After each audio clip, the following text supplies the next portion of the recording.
Hoje eu vou fazer um comentário a respeito das atuais notícias do governo em transição sobre a implantação dos serviços psicossociais para atendimento da saúde mental.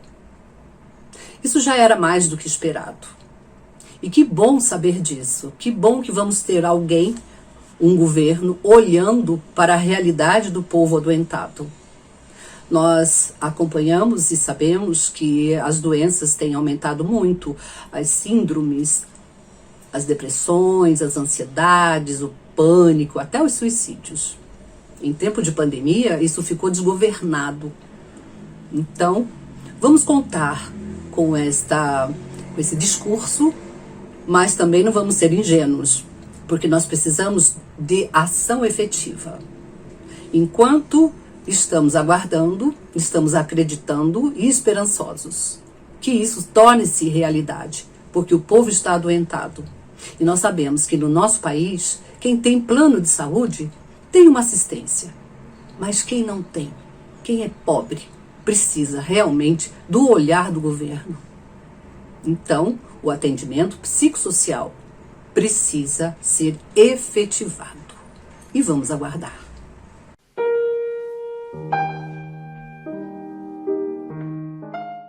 Não dance o tango da mentira e da morte, mas o da vida e da esperança. Caminhando Jornal TV, uma revista digital política e cultural com política, poesia, letras, dicas, música e muito mais.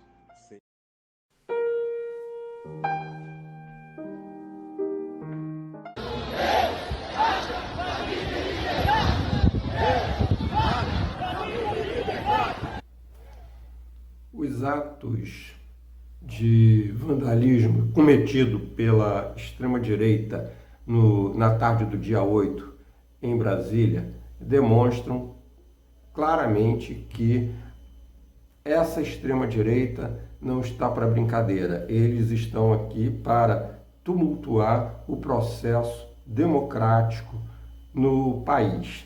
Vandalizaram os três poderes com a conivência clara das forças de segurança de Brasília, que tem uma responsabilidade direta, não simplesmente do seu secretário bolsonarista, mas também do governador de Brasília, que é bolsonarista e sempre foi.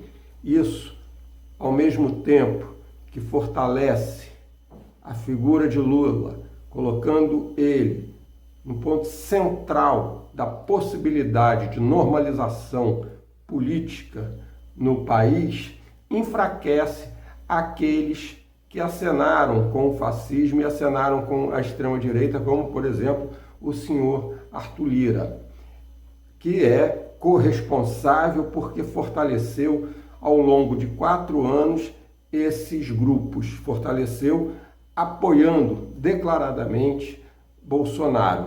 Bolsonaro mostra para o que veio, mostra que não serve para liderar absolutamente nada, porque medroso do jeito que ele foi, sempre foi, já está no hospital nos Estados Unidos, né? Porque no momento em que a sua estratégia cai por água, ou seja, não conseguiu dividir o país, mas muito pelo contrário, conseguiu fortalecer a centralização em torno do nome de Lula, ele se vê numa situação extremamente complicada, correndo risco de extradição dos Estados Unidos, porque o seu visto vence em 30 dias.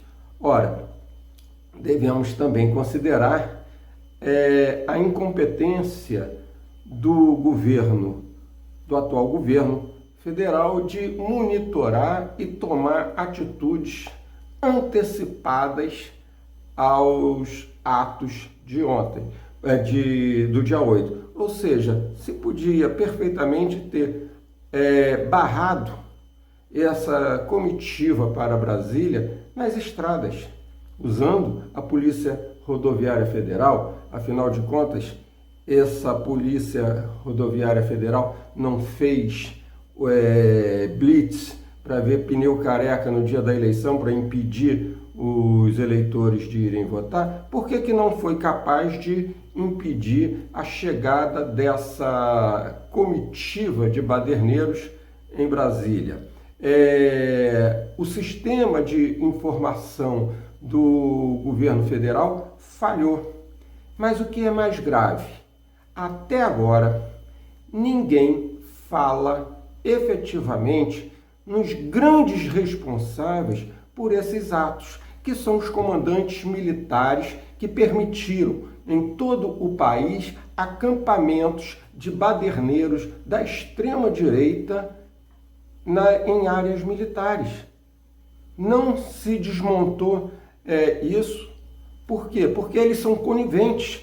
É necessário punir aqueles baderneiros que foram para Brasília, mas é necessário punir também empresários que financiaram aquela baderna e que continuam financiando os grupos de extrema-direita, mas é mais importante ainda responsabilizar os comandantes militares que permitiram que acampamentos de extrema-direita, baderneiros, se estabelecessem em áreas militares, ou seja, com a conivência direta desses comandantes. Eles têm de ser punidos, eles têm de ser responsabilizados, têm de entrar para a ficha, para a folha de suas carreiras, que eles tentaram sim ajudar a se dar um golpe contra a democracia. Portanto, não basta buscar simplesmente os culpados que estavam dando a sua cara a tapa, mas também aqueles que estavam covardemente por trás deles articulando. E nesses temos empresários e temos também militares. Meus amigos e amigas, nós já fizemos referências anteriores ao caos brasileiro, bagunça geral, etc. E fizemos referência também que, de um lado, aquele caos, e do outro lado, a internet aí tomando conta de tudo, manipulando, etc. Em que não tem nada de democrática essa internet, de origem militar americana. Mas agora o caos no Brasil atinge um outro nível, porque terroristas em Brasília, invasão do Congresso, do Supremo, do Palácio do Planalto, armas com eles, granadas com eles, agora energia no Paraná e outros estados, sabotagem a torres de energia, etc. Então estamos voltando àquela direita explosiva, como diziam alguns, e há livro nesse sentido, que funcionou no Brasil há décadas atrás. O que de mais importante se tem nesse sentido? Principalmente que estão envolvidos policiais militares que foram coniventes, inclusive sua alta direção, e militares. Tem ainda mais peculiar disso tudo. Nós verificamos que houve conivência e omissão da PM e da própria guarda presidencial, que não reagiu. Deixaram passar, só faltaram abrir caminho para os terroristas e os vândalos ali presentes. A questão nossa é também perguntar o seguinte: quem era essa gente, de onde veio isso, qual a origem disso? Dizer bolsonaristas e tal é algo muito vago. A verdade é que houve um complô, e já há dados livros sobre o assunto, envolvendo um grupelho de generalecos americanófilos, babando pelos Estados Unidos, como sempre. De outro lado, uma elite local que deve ter sido bem recompensada por seus financiamentos, sempre ligada ao imperialismo estrangeiro, e ainda massas de pessoas ignorantes, principalmente militares de um lado, muitos à paisana provavelmente, e de outro lado religiosas. E um contato, um apoio, provavelmente de muito dinheiro, logística, digital, etc., da conhecida extrema-direita americana, que termina bem no etc., que termina na Ku Klux Klan, e cujo nome mais ilustre é o Trump. Evidentemente que isso e o que aconteceu implica numa rigorosa punição, não dos infelizes, coitados que foram lá invadir, provocados e traídos, provavelmente foram invadir lá os palácios e tal, a pé, vindo dentro de ônibus, tudo pago, provavelmente com uma diariazinha de 100 a 200 reais. Não isso, apenas deveriam ser punidos, mas é preciso que sejam punidos, evidentemente, os financiadores, que seriam aqueles donos de empresa de ônibus, etc. Mas, ora, eles não fariam isso sozinhos, não fariam isso sem ter uma recompensa, não pagariam isso do próprio bolso, se arriscando, etc. Quem financiou esses financiadores diretos? Naturalmente, quem financiou foi o Império Americano e aquela extrema-direita americana que envolve bilionários e quantias bilionárias e interesses no Brasil. Algo eles receberam em troca, seja do Estado, num acordo com essa direita americana, ou diretamente da própria empresa brasileiras e, através delas, do dinheiro americano. O que vemos mais, além disso? Vivemos um país doente, um povo doente. Basta dizer que estatísticas mostram que 86% do povo brasileiro está com transtornos mentais. Somos os primeiros do mundo em ansiedade, em depressão e suicídio. Isso aí não precisa dizer mais nada. Então o povo que está sendo envolvido por essa confusão aparente, que foi cuidadosamente programada, é um povo doentio. Como os senhores indagarão, esse povo foi envolvido nisso tudo, etc. Ora, estrategistas experientes, conhecendo massas, estrategistas de alto nível, provavelmente Harvard, Yale, outras grandes universidades americanas, que estudaram o assunto e estão por trás desse planejamento. Mas alguns generalecos brasileiros, com estrategistas de quinta categoria, que estão colaborando com isso, coniventes e sempre pendurados aos primeiros. Então, tem sido usada aqui a teoria do desastre, da Naomi Klein, que ela explica, você causa danos, causa choques, causa emoções, e depois você aprova e consegue aquilo que você precisa conseguir legitimamente ou aparentemente legitimamente daquele povo. É o caso daquela facada até hoje mal explicada, que tem que ser melhor investigada agora com melhores condições. E o que usam esses estrategistas? Eles usam também, além disso tudo, eles usam principalmente as igrejas e religiões e usam as forças militares. Por quê? Porque estão organizadas, são massas artificialmente organizadas, a que se juntam massas desorientadas, baqueadas, levadas por provocações, por fake news, pela mídia digital, etc., etc., dando o resultado desse tipo. Por quê? Porque, como Freud falou, e estão corretos que levantam essa questão, e ele que colocou essas questões das massas, não? Das massas nas ruas, né? O que ocorre dentro disso? Essas massas, a partir do momento que se juntam um indivíduo a muitos outros, ele perde em grande parte a sua individualidade e personalidade individual, assumindo posições instintivas que levam a depredações, a apoios, a trânsito, etc., como nós vemos, e que fazem inúmeras religiões nessa manipulação, e de certo modo também forças militares.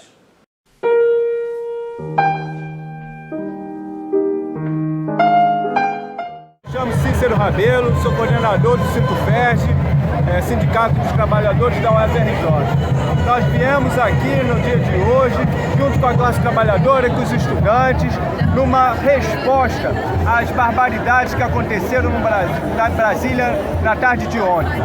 Vandalizaram a Praça dos Três Poderes, o Palácio do Planalto, a Câmara Federal e o Palácio do Supremo Tribunal Federal. Não vamos deixar que esses fascistas tomem de assalto a democracia brasileira, e esses atos não podem ficar impunes. Por isso, toda a classe trabalhadora veio aqui na noite de hoje, debaixo dessa chuva, fazer o que estamos fazendo no Brasil inteiro, gritar sem anistia para esses bandidos capitaneados pelo genocida Bolsonaro. Ele vai ser extraditado e vai cumprir aqui nas barras da lei toda a ira que nós temos contra esses bandidos que vieram dar uma tentativa fraudulenta de golpe na democracia brasileira e no povo brasileiro. As lutas não passarão.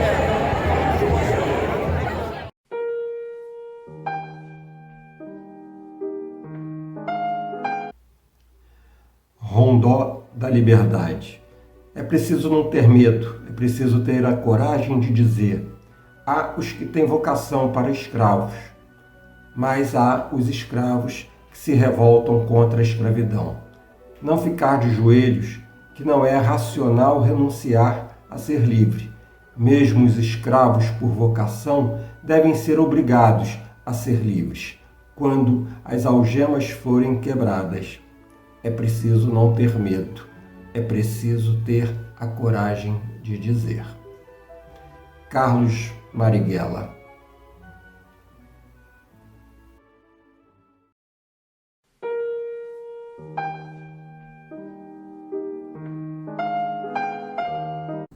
Luiz Mário Petroleiro. Notícias de 2023 da Petrobras continuam sendo as mesmas. Só podemos reafirmar, constatar quanto faz mal a privatização no Brasil. Exemplo, a Reman foi doada a um grupo brasileiro através da isenção de impostos que obteve legalmente junto ao Poder Judiciário, legalmente entre aspas, e pagou com esse superávit das suas empresas a Petrobras a aquisição da refinaria de Manaus. O preço por lá está caro, não baixou o preço dos derivados de petróleo daquela refinaria. BR Distribuidora já foi doada faz tempo e ela não impacta em nada positivamente o mercado interno a favorecer a população. Então, ter privatizado a BR Distribuidora fez mal ao Brasil. E completou um ano agora a refinaria de Mataripe, a Landulfo Alves, conhecida como Relan, completou um ano de sua doação para as vampiras também, um grupo árabe. E além de aumentar os preços dos derivados de petróleo refinados, ela ainda consegue bater recordes de acidente. Nesta semana, uma das suas unidades pegou fogo. Graças a Deus, notícias temos que não teve nenhum dano aos trabalhadores.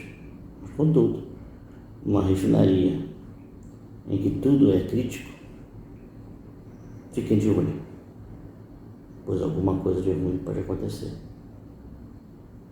Não dance o tango da mentira e da morte, mas o da vida e da esperança.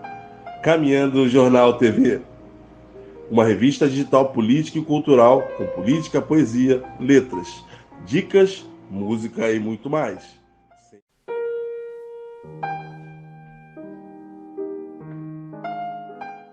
Falaremos hoje sobre Nélida Cunhãs Pinot. Nasceu em 3 de março de 1937, no Rio de Janeiro. Era jornalista, escritora e professora. Faleceu em Lisboa recentemente, em 17 de dezembro de 2022, com 85 anos.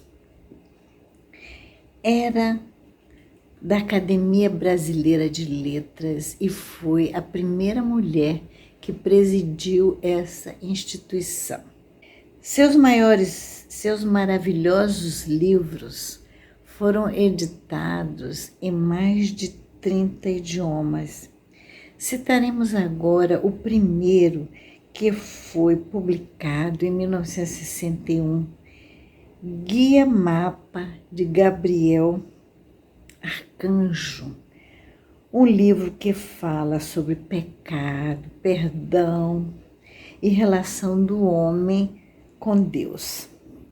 Um livro muito interessante é Filhos da América, que fala sobre Machado de Assis e José de Alencar.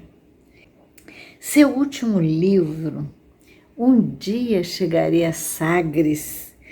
Esse livro foi premiado pela União Brasileira de Escritores no Rio de Janeiro. Recebeu muitos prêmios literários.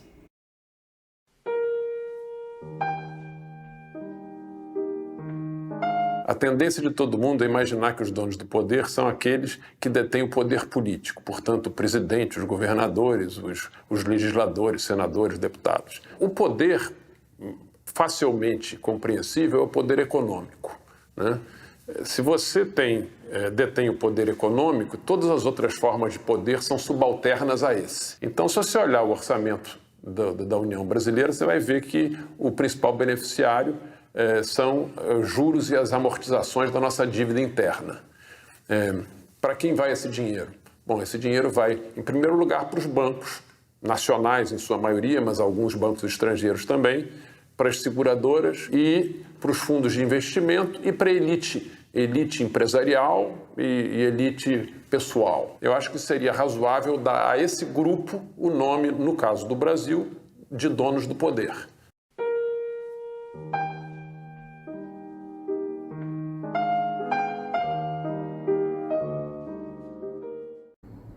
Governo eleito, governo empossado. Agora a urgência de conseguir recursos podem vir do primeiro ato que deveria ser feito pelo ministro da Economia, auditar a dívida pública. Isso pode representar uma economia aos nossos cofres e tornar investimento em educação, saúde e previdência da ordem de aproximadamente 2 a 4 trilhões de reais, em vez de destinar ao sistema financeiro, destinar a esses segmentos que tanto necessitam. E também investir em educação, saúde e previdência também gera emprego. Também gera emprego, não é custo apenas, é investimento. Então é uma maneira imediata do governo ter de arma para poder utilizar. Além de acabar com a isenção de impostos para as petrolíferas estrangeiras, que foram concedidos por 20 anos, isenção de impostos para bebidas alcoólicas e de refrigerantes, acabar com swap cambial, taxar grandes fortunas, taxar os lucros obtidos por empresas internacionais aqui no nosso território para o estrangeiro, para suas matrizes, além de muitas outras. Mas de imediato, e está na mão do governo fazer isso, é auditar a dívida pública e ver o resultado. A Auditoria Cidadã da Dívida pode auxiliar com muita maestria esse trabalho do governo federal e do Ministério da Economia. Deu certo no Equador, deu certo na Grécia. Por que não dará certo no Brasil? Nosso povo precisa desses recursos. Os banqueiros não. Meus amigos e amigas, Lula foi eleito. E agora, para onde é que vai tudo isso? O Brasil está um caos. Enorme dívida pública, não paga sequer 5 bilhões à ONU. Os filhos de Bolsonaro brigam agora com Mourão, se xingam. O gasto do militar na Previdência é 17 vezes o dos aposentados. Pensões enormes para militares, juízes, etc. Crimes e mais crimes se repetindo. Flor de Lis, João de Deus, a religião misturada nisso. É uma catástrofe armada. E o que nós vemos nisso tudo? Em todas as lambanças e na lambança atual, a presença de militares. Nós vemos militares com o dedo. 1954, 1964, 2013, 2018, 2022, estão aí. E agora a lambança tem um pseudos amigos, que na verdade são financiados por grandes comerciantes, grandes industriais, e do exterior, sabe-se lá de onde vem esse dinheiro, na porta de quartéis, empurrando ônibus, botando fogo em ônibus, etc. Quer dizer, lambança de grandes proporções. O que aconteceu, o que há nisso tudo? Né? Para onde vamos e onde vai terminar essa bagunça geral? Em que nós tivemos um certo alívio, uma certa respiração com a eleição de Lula e com a questão da democracia mínima e mambembe está sendo mantida um estado de exceção, que já vem de longa data, em que o bloco dominante de poder caminha para aqui e para ali. Esse estado de exceção já foi usado por Getúlio, que legislava. Isso aconteceu com Geisel, por exemplo. Geisel fez uma lei protegendo o Fleury da prisão, pelos crimes do Fleury, aquele delegado assassino. Esse general Heleno e agora os militares, depois de tanto falarem contra a corrupção, xingarem o Centrão, o tal Heleno até fazendo musicazinha, agora todos eles apoiando e cumprimentando e abraçando o Centrão. E agora o Centrão, acabou o governo Bolsonaro, se abraçando com o Lula também. Menores níveis de educação, de inteligência, de tudo. Todos os níveis de algo positivo, o Brasil está embaixo, até de inteligência, de cultura, de aprendizado, de tudo. E no meio desse caos brasileiro, crimes, assassinatos de mulheres, crimes contra gays, toda uma violência enorme, e no meio disso tudo, nós ainda temos aqui um deslumbramento pelo Google, YouTube, etc. Quer dizer, todos os brasileiros, e isso valeu em grande parte mais uma facada duvidosa e mais muito dinheiro americano e apoio da extrema-direita americana e de Trump, a eleição de Bolsonaro, né? Essas redes sociais valeram isso, utilizando o quê? O Google, o YouTube, etc., e uma manipulação disso. Manipulação de algoritmos que pseudamente pesquisariam os interesses, etc., e agiriam, que na verdade agem no interesse do bolso e nos interesses do Império Americano. E no meio disso tudo, as pessoas deslumbradas com o Google, que é uma tecnologia realmente fantástica, o Google, o YouTube, tudo isso, Instagram, etc. Mas o que se verificou nisso tudo e o que se verifica? Como eu já citei nesse programa, se tomarmos o livro da Shoshana Zuboff, uma catedrática, vamos dizer assim, de Harvard, né, falando sobre o capitalismo de vigilância, ela mostra que esse Google, por exemplo, já foi punido em multas de mais de 500 milhões de dólares.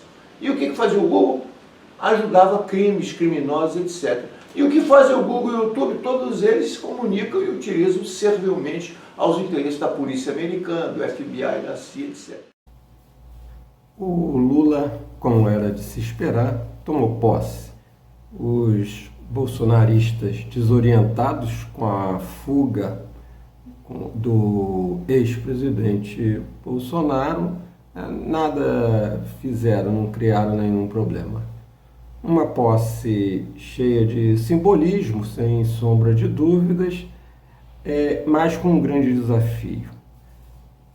Com essa composição política que Lula fez, tem uma questão, um ponto de interrogação, que é o seguinte: boa parte dessa atual base de sustentação e composição do governo Lula esteve do lado de lá, esteve compondo com o chamado governo do Bolsonaro e dos seus milicos. Ora, então eles são corresponsáveis por essa catástrofe que o Brasil vive.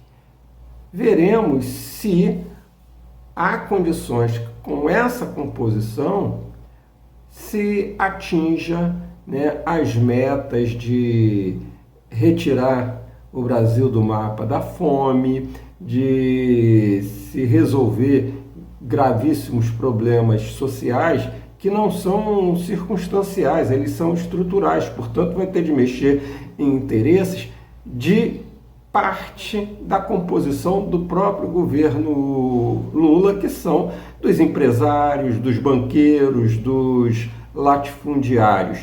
Faremos finalmente uma reforma agrária nesse país ou ficaremos, como ficamos nos 14 anos de governo do PT, né, empurrando com a barriga e dizendo estamos fazendo assentamento, uma reforma agrária que é bom, nada se fez. Então, temos de nos organizar para cobrar. Cobrar não é desestabilizar o governo, é fazer com que ele cumpra as suas promessas. E os bolsonaristas? Os bolsonaristas vão voltar para o armário. É isso que vai acontecer até o próximo episódio em que se tiver condições dessa extrema-direita colocar a cabeça de fora novamente.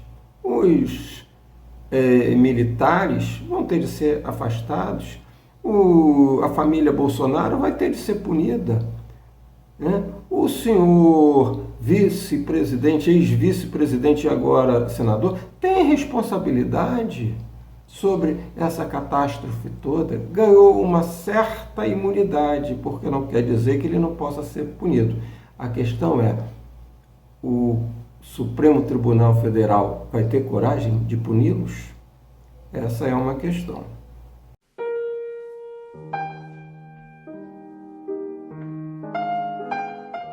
Em nota oficial, a Confederação Nacional dos Bispos do Brasil condenou o uso político da fé por políticos.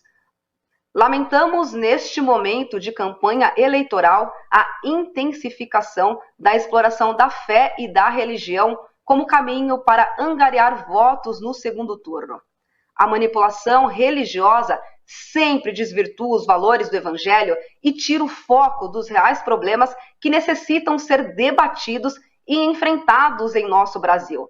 A CNBB condena veementemente o uso da religião por todo e qualquer candidato como ferramenta de campanha eleitoral. Usa cristãos, usa a fé das pessoas para enganar as pessoas, em que tem um monte de falsos sacerdotes, profetas, pastores, bispos, apóstolos, usando a boa fé dos irmãos para manipulação, para ganhar por debaixo dos panos, para conquistar os seus projetos pessoais em busca de barganhas de cargos e de politicagem dentro da igreja. Uma vergonha. Que vergonha dessa igreja. Cristo deve estar estarrecido. Inaceitável isso. Por isso, fora Bolsonaro. Que de cristão não tem nem a unha ele tem de cristão.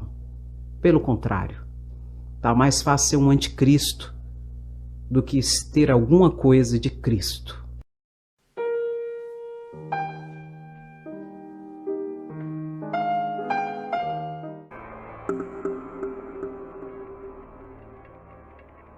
Meu irmão era muito quieto, meu irmão era muito centrado, meu irmão não era de falar, meu irmão não era de muitas palavras, não era de se exibir, era muito discreto.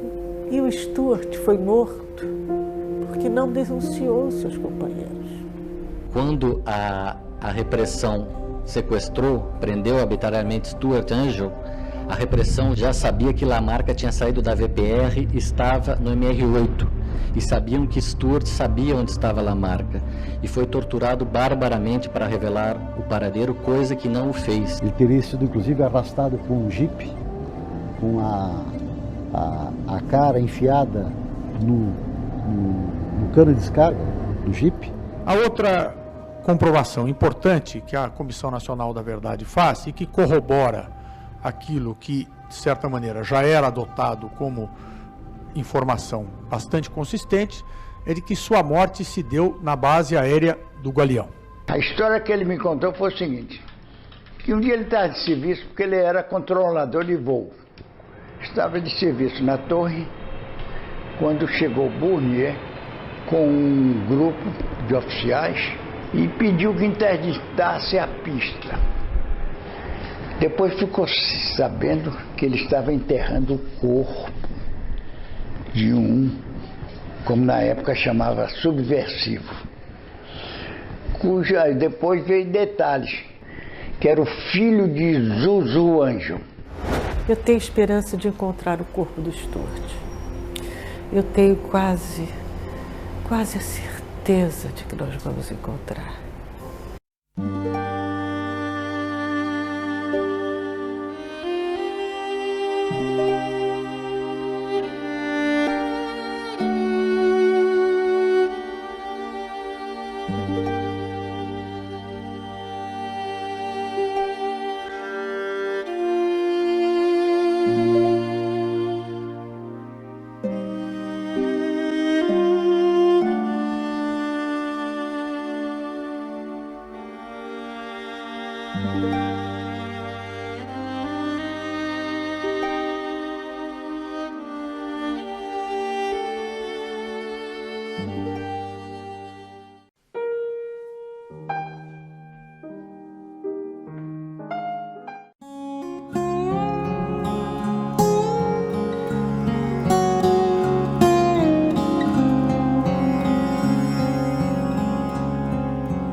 No Rio de Janeiro, existe também uma biblioteca no Instituto Cervantes, denominado Nélida Pinhon, com um acervo de 7.000 volumes, e foi doação da própria escritora para a biblioteca, do seu acervo pessoal.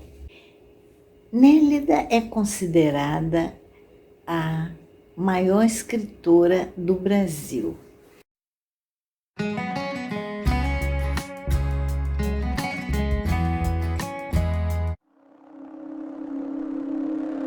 C'est le rêve des banques depuis toujours, de diriger le monde, d'avoir l'argent et de diriger le monde. Ça, c'est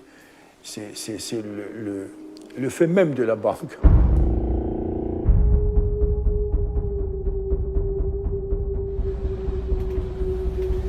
Eu acordei às 5 da manhã, como geralmente eu sempre acordo. O banco, na verdade, eu vejo como uma armadilha, né? Eles ficam ali, você vai levando tudo direitinho, um simples deslize seu, os juros vêm arrebentando. E isso vai limitando a própria democracia e vai criando também esses monstros que a gente está vendo agora.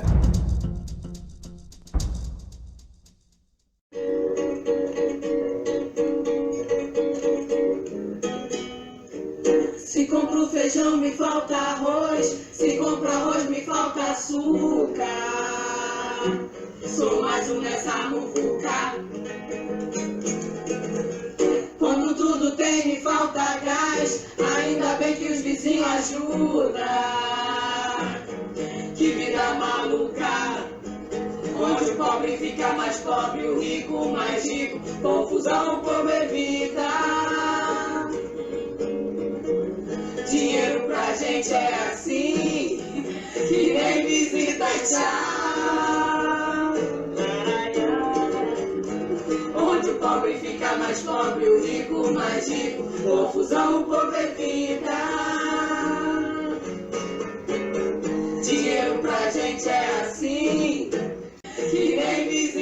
Tchau.